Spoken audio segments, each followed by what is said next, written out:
think these Galileans were worse sinners than all those other Galileans? Do you think that Marguerite is more of a sinner or lesser of a sinner, and that's why her house was spared? You know, we live in a world where everyone seems to want to blame someone else for the ills of the world. We're experiencing now a moment in our nation's history where a lot of people are angry. And it doesn't seem to matter where they fall on the political spectrum. Left, right, middle, not on the spectrum. A lot of anger in the land. And there's a lot of, finger pointing and blame going around. These sinners are worse than us. If I just had the power, I would make things right. And so Jesus tells a story, as usual, that makes us pause about a homely fig tree. Leave it to Jesus to just pick something that anybody could see as they were passing on the way. This little fig tree. Think about the fig tree, one that's not borne fruit for a long time. The farm owner says, cut that doggone thing down. It's had 3 years to produce. It should have been bearing fruit by now.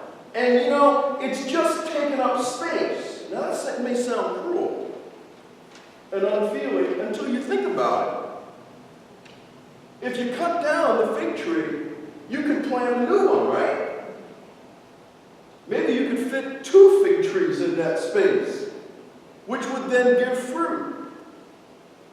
But here we find in both of these stories of the Galilee and the tower that fell, and the finger pointing and the blame, and also in the fig tree, we hear 2 remarkable stories of God's extravagant mercy. And who is it that pleads on behalf of the fig tree?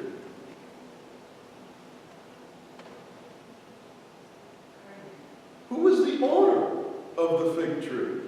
Most of us might say God. But who is the one who pleads? Have mercy.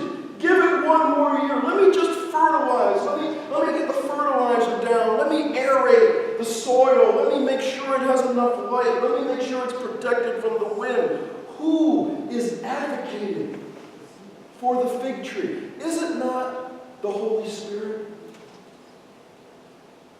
who goes to God as the advocate and says to God, have mercy.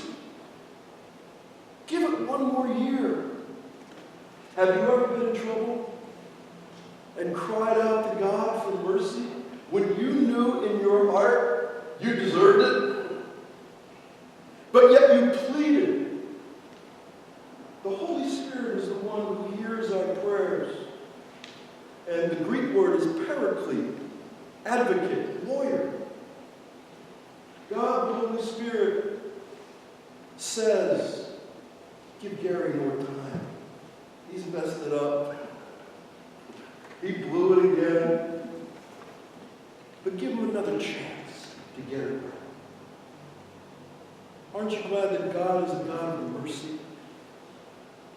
That we can go to God, and God, the Holy Spirit, can hear our prayers, not only for ourselves, but also for the whole world.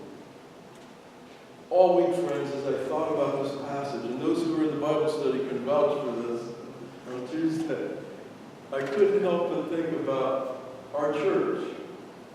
Because we are now in a season of budget cuts. A group of us met in my office, filled the whole office, and we talked about expenses, cuts. What can we cut? And I'm very pleased to say that we were able to save over $20,000 in cuts But I'm also very pleased to say that this church is still here. It's still here. We're still going. And we intend to continue going on in faithfulness to the mission that God has given to us. You know, there are many churches, not only in this community, but around the country, who are closing their doors because the people have gone away. And they cannot afford to maintain these beautiful, big, gorgeous buildings any longer.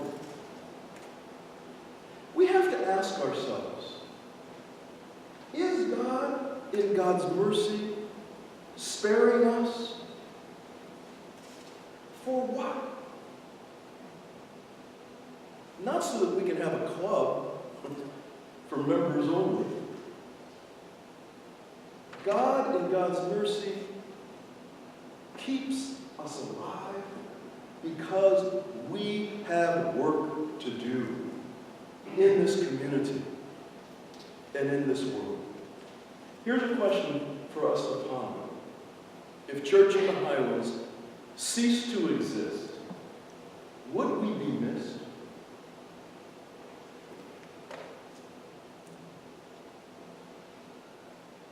Would there be mourning and grief and a sense of loss in this community?